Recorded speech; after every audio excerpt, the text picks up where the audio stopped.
Estamos de volta com Bom Dia Produtor e agora sim a gente entra no assunto do marco temporal, fala também sobre terras que foram invadidas por indígenas e produtores rurais que tentam reaver a posse dessas terras já há algum tempo e não conseguem ter sucesso. E a gente vai conversar agora com o repórter José Cunha, que traz alguns detalhes, um panorama de como é essa situação aqui no estado de Mato Grosso do Sul, para a gente trazendo alguns esclarecimentos, explicando como que tudo isso funciona. Zé, bom dia para você, obrigado pela sua participação. Quais as informações que você traz para a gente? Olá, Vinícius, bom dia para você, bom dia a todos que acompanham o Bom Dia Produtor em todo o Brasil. Olha só, Vinícius, aqui no Mato Grosso do Sul, estado com a segunda maior população indígena do país, a situação, como em outras regiões do país, também segue bem indefinida, viu? Lideranças políticas, lideranças indígenas e também produtores rurais não conseguem entrar aí num consenso. Lembrando que, de acordo com o Instituto Brasileiro de Geografia e Estatísticas, em todo o estado de Mato Grosso do Sul, já são mais de 80 mil indígenas distribuídos aí em 8 etnias e presentes em 29 municípios aqui do estado. Olha só, Vinícius, cerca de 150 propriedades do estado estão com esse problema, estão invadidas, né? Os produtores rurais, como você disse, tentam reaver a posse de suas terras. Algumas dessas propriedades, inclusive os produtores já têm a liminar, mas não conseguem fazer com que ela seja cumprida. Aqui no estado, a região mais crítica, né, onde se encontra mais tensa essa questão dos conflitos entre indígenas e produtores rurais, fica na região de Dourados. Em setembro do ano passado, estava marcado aí para ter uma votação, porém o ministro do STF, Alexandre de Moraes, fez um pedido de vista, suspendendo o julgamento sobre a aplicação da tese do marco temporal na demarcação de terras indígenas aqui no país, deixando o retorno para a votação ainda sem uma data definida. Lembrando que pela tese do marco temporal, os indígenas só poderiam reivindicar as demarcações de terras na quais eles já tivessem antes da promulgação da Constituição Brasileira, que foi em 1988. Em todo o estado, mais de 150 propriedades, como nós falamos, cerca de 150 propriedades e se encontram invadidas. Olha só, no Congresso Nacional tramita uma proposta de emenda à Constituição desde 2015 que sugere a indenização a produtores rurais de áreas declaradas como indígenas e homologadas, né? Só que essa decisão ainda não foi aprovada. A União seria autorizada a indenizar a terra nua, ou seja, o imóvel rural que não tem nenhum investimento, que é autorizado a utilizar em práticas rurais, e não somente as benfeitorias determinadas pela propriedade. Então, olha só, Vinícius, uma situação ainda realmente bem complicada ainda, não tem, como a gente diz, ainda uma data definida, né? Não temos ainda uma informação de uma data definida para essa votação e, por enquanto, o conflito segue, o consenso eles não conseguem entrar e a discussão segue aí ainda sem nenhuma previsão de resolução desse problema, não só aqui no Mato Grosso do Sul, mas também em todos os estados do Brasil, onde se enfrentam esse problema aí, Vinícius. Eu volto com você no estúdio. Valeu, Zé, obrigado pela sua participação. Pois é, situação muito complicada aqui no estado de Mato Grosso do Sul. Outros estados também enfrentam problemas como esse, mas hoje a gente fala um pouco mais específico aqui do nosso estado, claro que aborda também de uma maneira um pouco mais nacional. Mato Grosso do Sul enfrenta esse problema já há algum tempo, como o José disse, são cerca de 150 produtores em situação de invasão que buscam o direito de suas propriedades. E a gente, para entender um pouco mais dos detalhes que envolvem todo esse assunto, está recebendo aqui no estúdio a advogada que é especialista nesse tema, Luana Ruiz. Luana, bom dia, obrigado pela sua participação. Já vou começar te perguntando aí a respeito de quando a gente fala sobre os produtores que receberam o direito à reintegração de posse, só que elas ainda não foram cumpridas. Alguns aguardam há vários anos, não conseguem voltar para casa. O que a gente tem de expectativa sobre esse tema, né? O que essa reintegração de posse realmente está significando para esses produtores? Eu queria que a gente começasse falando um pouquinho sobre isso. Bom dia, Vinícius, bom dia a todos aqueles que nos acompanham. Quero agradecer mais uma vez a oportunidade de estar aqui trazendo este assunto tão caro para o nosso estado do Mato Grosso do Sul, mas para o agro brasileiro como um todo, porque nos coloca numa situação de grande instabilidade.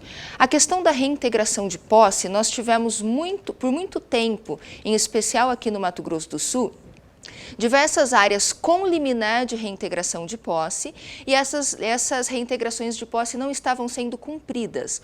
O não cumprimento da reintegração de posse, quando ela está vigente e não é cumprida, é uma questão de dificuldade de logística, uma questão da Polícia Federal ter que atender diversos critérios. Existe uma cartilha que regulamenta esse cumprimento. Várias entidades têm que ser ouvidas, tem que ter uma participação de entidades da sociedade civil organizada. Então, esses pormenores dificultam o cumprimento. E na prática, esse tempo necessário para organizar a logística do cumprimento de reintegração de posse fez com que os recursos, em especial do Ministério Público Federal, que argumenta que a invasão não é invasão, é uma retomada legítima, esse tempo permite que os recursos do Ministério Público avancem na esfera do Poder Judiciário até chegar a uma decisão, em regra, do Supremo de suspender aquela liminar. Então, basicamente, nós tínhamos liminares vigentes, existe um tempo necessário para otimizar a logística de cumprimento da liminar e esse tempo necessário é o tempo que o Ministério Público se utiliza para recorrer e o Poder Judiciário, dando aval na tese do Ministério Público Federal de que se trata de retomada legítima, vem e suspende as liminares. Então, são duas situações. Liminares vigentes e não cumpridas por conta dessa necessidade de logística e outra coisa muito importante também, a promessa do derramamento de sangue, porque os índios, diante do Estado brasileiro, diante de uma decisão judicial, prometem resistir até a morte porque não se submetem às instituições nacionais. E é isso com que faz com que a Polícia Federal, com que a FUNAI, com que os órgãos ali responsáveis pelo cumprimento da reintegração de posse, busquem tomar todas as cautelas possíveis e isso é o tempo que o Ministério Público ganha para recorrer e conseguir, então, a suspensão das liminares. Então, temos as liminares deferidas, vigentes e não cumpridas por conta disso, desse risco de conflito, dessa promessa de derramamento de sangue e, por outro lado, num outro momento, as liminares suspensas pelo Supremo, porque o Supremo embarca na onda do Ministério Público Federal de entender que precisamos recuar, o Estado brasileiro precisa recuar na manutenção da ordem, porque os indígenas prometem resistir até a morte. A gente tem um ponto de contradição dentro disso, porque a lei diz que a tomada da posse ao arrepio do devido processo legal é crime, não pode invadir, você não pode tomar à força. Mas quando o produtor então consegue essa reintegração de posse e ela não é cumprida por conta de uma promessa de derramamento de sangue, a situação continua exatamente do mesmo jeito que está. O produtor continua ficando invadido por muitos e muitos anos e quase nunca consegue voltar para essa propriedade. É um ponto de contradição que a gente tem? Não é um ponto de contradição, é uma anomalia jurídica, porque quando eu tenho um ponto de contradição, eu tenho duas coisas com base legal que se contrapõem. Aqui não, eu não tenho base legal que justifique a tomada da posse na força, eu não tenho nenhuma previsão normativa, quer seja uma norma inferior ou uma norma constitucional, que dê base e amparo para a retomada dos indígenas para as invasões de propriedades privadas. Então eu tenho uma ilegalidade, uma flagrante ilegalidade que vem sendo legitimada por interpretações do Ministério Público Federal que a consideram um ato legítimo e uma pressão em cima do Poder Judiciário do derramamento de sangue. O Poder Judiciário cede, então, a essa pressão. Então, eu entendo que é uma anomalia jurídica. Qual que é a responsabilidade que os órgãos públicos têm sobre os produtores que estão em situação de invasão? A gente ouve muitos questionamentos, principalmente viajando pelo interior do Mato Grosso do Sul. A gente produziu há um tempo uma série de reportagens focada nesse assunto e o que a gente ouve é que eles se sentem totalmente abandonados e que não são atendidos da mesma maneira como os indígenas são.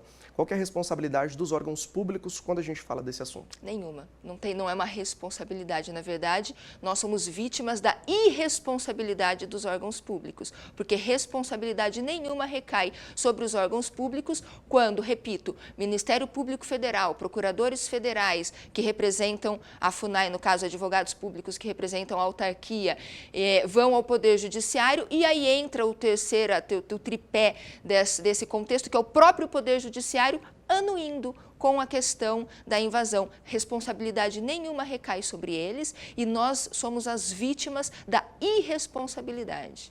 Agora, uma coisa que muita gente busca entender é por que as invasões acontecem e qual é o respaldo que os indígenas têm para entrar nessas propriedades. Tem aquele assunto que a gente já comentou aqui, que fala sobre a cosmologia, a oralidade das coisas que são contadas, a gente tem estudos antropológicos em muitas propriedades, mas qual que é o respaldo? Porque se você ainda não entrou numa terra, não tem como você ter estudado sobre ela. Por que eles invadem essas propriedades, então? De onde vem esse aval, de onde vem esse incentivo? Como que isso está acontecendo hoje? Do contexto histórico brasileiro. Nós vimos nas notícias nacionais que o atual governo, a diminuição dos conflitos fundiários no atual governo. Então, nós temos um percentual absurdo de diminuição de conflitos fundiários, porque nós temos um governo direitista, nós temos um governo que preserva a propriedade privada, que nos dá essa garantia e que passou a tirar o oxigênio das ONGs, porque as invasões, elas são fomentadas, elas são financiadas por ONGs que alegam defender os direitos dos indígenas, e o que eu vejo com muita legitimidade defender o direito dos indígenas, mas essa defesa de direito ela vem de forma canhestra porque passam a defender invasões de propriedades privadas. Então, eu entendo que o que fomenta a invasão são duas coisas. Primeiro, o aval, o apoio de ONGs, o aval do poder público e a certeza da impunidade. Agora, quando a gente fala dos produtores que já foram invadidos, qual que deve ser o comportamento deles a partir do momento que a invasão acontece? É muito delicado nós falarmos isso porque a lei garante o desforço imediato, a lei garante a legítima defesa da propriedade. Mas eu quero alertar os produtores rurais que nós vivemos tempos sombrios em que o exercício do direito está se transformando em uma conduta criminosa. Nós podemos traçar alguns paralelos. Se nós observarmos no âmbito nacional, o direito de opinião está se transformando em um ato criminoso por conta de reviravoltas interpretativas e de narrativas que vão ganhando espaço no contexto nacional. O que o produtor rural invadido pode fazer? Pode fazer, seguir com o exercício da legítima defesa da sua propriedade. Pode porque a lei assim prevê, mas esteja atento. Como eu disse, vivemos tempos sombrios em que o exercício de um direito está sendo criminalizado. É muito difícil apresentar uma solução, porque a lei nos dá muitas soluções, mas as narrativas e o comportamento do Poder Judiciário, imbuído dessas narrativas nos últimos anos, criminaliza o exercício da legítima defesa. Uma dificuldade, então, para se chegar a um ponto de conclusão desse problema? Absurda, uma dificuldade absurda. Os indígenas, eles estão, não só os indígenas, nós podemos colocar isso num contexto maior, para nós tirarmos um pouco a contaminação, né, indígenas versus produtores rurais. Vamos levar no âmbito mais abstrato, quando nós falamos em todos aqueles agentes, em todas aquelas pessoas que se enquadram em qualquer contexto de minorias, é como se eles tivessem o monopólio do vitimismo. São eternas vítimas, independente do contexto nos quais estão colocados.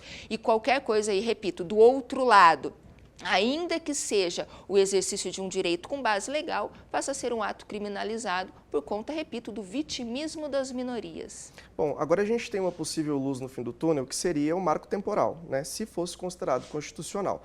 Por que o marco temporal até agora não foi julgado? Porque que entra na pauta, sai de pauta e a gente fica nessa situação, bom, entra ano e sai ano. Vamos lá, o marco temporal não é uma novidade, o marco temporal ele existe, ele está vigente, ele já é uma jurisprudência do Supremo desde o caso Raposa Serra do Sol. Se nós já temos o marco temporal e agora estamos novamente buscando o marco temporal, por que o marco temporal de Raposa Serra do Sol não solucionou o nosso problema?